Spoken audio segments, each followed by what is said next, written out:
en dos cosas. Por un lado, la energía utilizada para el entrenamiento de este controlador y por el otro, evaluar el impacto que tienen los ahorros en el uso de energía para climatización en edificios. Entonces, ¿por qué esto es importante? Por un lado, tenemos que entender de qué manera consumimos energía y en dónde la consumimos. La energía primaria en Argentina principalmente se consume de fuentes fósiles. El 85% del uso de energía primaria en Argentina hoy en día es de fuentes fósiles, por lo que el uso de energía en cualquiera de los sectores tiene asociados em, grandes impactos ambientales. Entonces, dentro de los diferentes sectores, encontramos que el sector de transporte, de industria y residencial son los que mayor consumo producen, son los que mayor parte del consumo de energía se llevan. Y en este trabajo me enfoco más que todo en el sector residencial, y analizando un poco en profundidad el sector residencial, se encuentra que el 52% de esa energía se utiliza para la climatización, es decir, para mejorar la situación de confort dentro de las viviendas. Entonces, ¿cómo estamos intentando hacer para mejorar la eficiencia energética en los edificios? Se hace a través de modificaciones en los sistemas de control de estos dispositivos para climatización, como lo son los aires acondicionados o sistemas de calefacción central. El control tradicional se hace por reglas fijas, en donde uno tiene un termostato en la vivienda y simplemente fija la temperatura que quiere que la vivienda alcance en su interior, ¿no? Tradicionalmente el aire acondicionado, por ejemplo, tiene un pequeño termostato en el control remoto, entonces nosotros elegimos una temperatura y el equipo va a encender y apagar em, mientras esté o no dentro del rango que uno setea.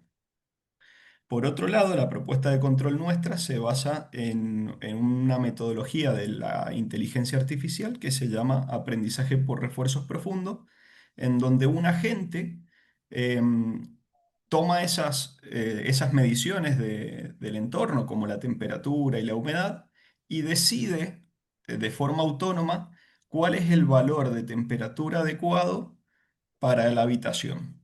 Entonces, de esa manera se consiguen ciertos ahorros. Según la bibliografía, estos ahorros pueden alcanzar el 18 al 35%, lo cual son ahorros bastante significativos. Entonces, en este trabajo nosotros nos hacemos dos preguntas. Primero es, ¿cuáles son los impactos en el cambio climático de estos ahorros que se logran al implementar este tipo de control con inteligencia artificial? Por el otro lado, nos preguntamos también cuánta es la energía que se necesita para entrenar este modelo que nos da estos ahorros energéticos, porque claramente si tenemos que consumir montos de energía muy grandes para entrenar el modelo de inteligencia artificial, quizá no es tan conveniente. Entonces, planteamos este pequeño trabajo en donde implementamos un modelo de una habitación y vamos a este modelo a aplicarle el control tradicional y el control con inteligencia artificial para medir el consumo de energía y los ahorros y poder así calcular los impactos en el cambio climático. El caso de estudio es una habitación de 20 metros cuadrados con cierta adaptación climática al clima de Mendoza, que es en donde fue modelada y en donde se va a colocar un aire acondicionado frío-calor para poder dar condiciones de confort durante todo el año. Primero se le aplica un control tradicional y se obtienen los resultados de la simulación a través de un termostato con temperaturas fijas. Y por el otro lado se aplica este modelo de control con inteligencia artificial. Em, ¿Cuáles son los resultados que se han obtenido? Por un lado, en cuanto a los ahorros, para poder cuantificarlos, se consideró todo el ciclo de vida. desde la extracción de de las materias primas, la fabricación de componentes, la construcción del edificio, el uso, la utilización por parte de los usuarios del edificio, la demolición y el reciclado de materiales. El método utilizado para la cuantificación del cambio climático fue el del IPCC del 2021 para la matriz energética de Argentina. Estos resultados nos mostró que el modelo de control redujo en un 43% el consumo de energía para este modelo sencillo, que justamente al ser sencillo logró unos ahorros un poco mayores que los de la bibliografía. Y esto representó en una mitigación de 59.774 kilogramos de CO2 equivalentes. Em, esto, esto se relaciona, este número se relaciona con que la etapa de uso es la más significativa en las emisiones de una vivienda, ya que consideramos un periodo de 50 años de uso. Em, por otro lado, para el entrenamiento del control, que voy a explicar un poquito lo que es el entrenamiento, una red neuronal recibe una señal de observación y produce acciones. Y luego de producir esas acciones, uno calcula un error y hace una propagación inversa para ajustar los pesos de la red neuronal y lograr así con el tiempo mejorar la precisión de las estimaciones que hace este modelo. Esta iteración se hizo durante 96 veces hasta que se logró visualizar en las gráficas que el algoritmo convergió y logró una buena solución. Entonces, midiendo la energía utilizada para el entrenamiento de este control, se logra ver que el uso de... Uy, perdón. ¿Ustedes siguen viendo? Sí. Sí. Sí. Ger, te quedan 2 minutos. Ok. Se logra ver que es casi despreciable la cantidad de energía que se utilizó para el entrenamiento del modelo en comparación con el ciclo de vida completo de esta vivienda. Em, entonces, como conclusiones, se puede decir que se presentó una comparación contra métodos tradicionales de control de climatización y que la extensión de este tipo de control con inteligencia artificial permitiría una mitigación de impactos aún mucho mayores que las que hemos calculado acá. Y por otro lado, se logró ver que la energía utilizada para entrenar este tipo de modelos es prácticamente despreciable contra los beneficios que se obtienen. Obviamente este trabajo tiene limitaciones como las que no se consideró la ocupación estocástica de los habitantes y tampoco se consideró efectos de la ventilación natural u otros como sombreados que por ahí pueden hacer que el entorno sea un poco más complejo de modelar. Y como trabajos futuros se planea integrar estas complejidades que se intentaron quitar en este trabajo para que se tienda a un modelo de control que pueda ser aplicado en escenarios reales. Muchas gracias. Intenté ser lo más breve posible y no hablar mucho de inteligencia artificial.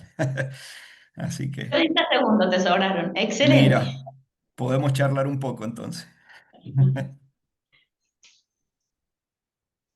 ¿Alguna pregunta, algo que consultar, Germán?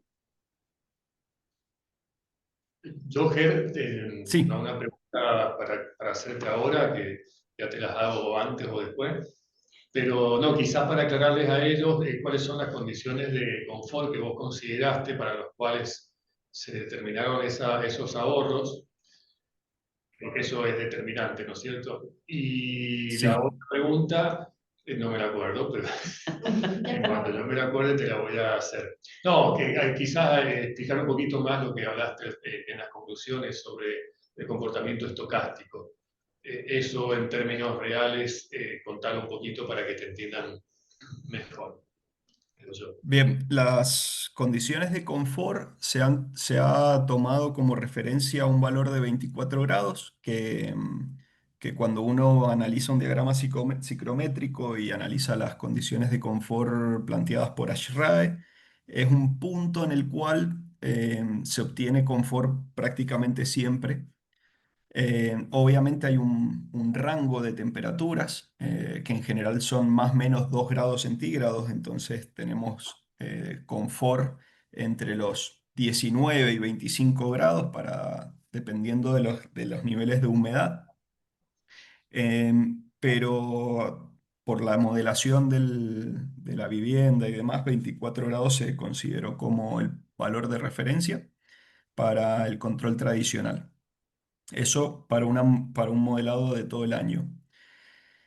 Por otro lado, o sea, se podría haber hecho diferente, se podría haber considerado 19 grados para la calefacción, está bien, para la calefacción y 24 para la refrigeración, pero en la simulación se presentan algunas dificultades y surgen horas en las cuales no hay confort térmico. Entonces, con 24 horas, se ponen en igual condiciones los dos modelos de control. Y por otro lado, me decías, En tu última diapositiva que hablabas de la variabilidad estocástica de los bien, habitantes, ocupación. sí, bueno, impacta de manera muy fuerte en el modelo de control porque una de las estrategias que se hacen habitualmente para evitar los grandes consumos de energía es apagar los sistemas de climatización cuando los habitantes no se encuentran en la vivienda. Y los modelos tradicionales lo que hacen es que cuando uno llega a la vivienda, arranca el sistema y el sistema tiene que vencer la inercia térmica de la vivienda y en ese periodo de tiempo se produce cierto disconfort. Mientras que los modelos predictivos o basados en inteligencia artificial intentan conocer la probabilidad con la que un habitante pueda estar o no en la vivienda y con eso apagar los sistemas de climatización cuando los habitantes no están, pero encenderlo el tiempo necesario antes para que no exista disconfort dentro de la vivienda. Entonces, ese parámetro de la ocupación estocástica influye de manera muy drástica en el balance entre consumo de energía y confort de los habitantes. Gracias. Justina tiene la... Vamos.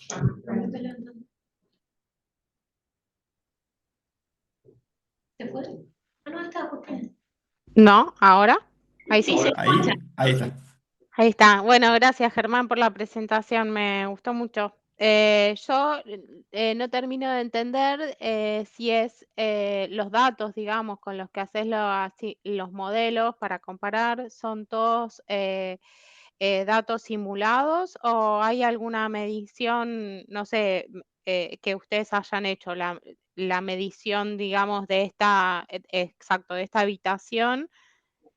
eh, los consumos de energía, digamos, ¿son modelados o son datos primarios? Son modelados. En este momento todos los datos son modelados, sí. Y el de la IA que consume cuando va, digamos, armando esos sí son medidos. O Sí, esos también son medidos, se mide la energía que consume el procesador en el momento de entrenar el algoritmo. Ujú. entrenamiento, exacto. Ok, Bien. bueno, esa era mi pregunta, porque en algún momento lo hemos pensado hacer alguna cuestión así, pero Ajá.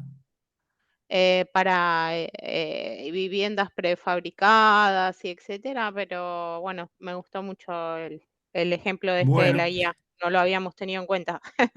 Es nuevo. bueno, gracias. Sí, hasta el momento la mayoría de los estudios que existen son en situaciones de simulación. Por lo menos la etapa de entrenamiento seguro que es en situaciones de simulación porque se requiere una gran cantidad de datos. Por ejemplo, acá yo anoté un número que no lo nombré, pero para el entrenamiento se utilizaron 35.000 pasos de tiempo. Cada paso de tiempo son de 10 minutos, o sea que son varios años de simulación. Y si uno lo quisiera hacer en la realidad de forma directa, realmente es muy difícil por la cantidad de variables que se tienen.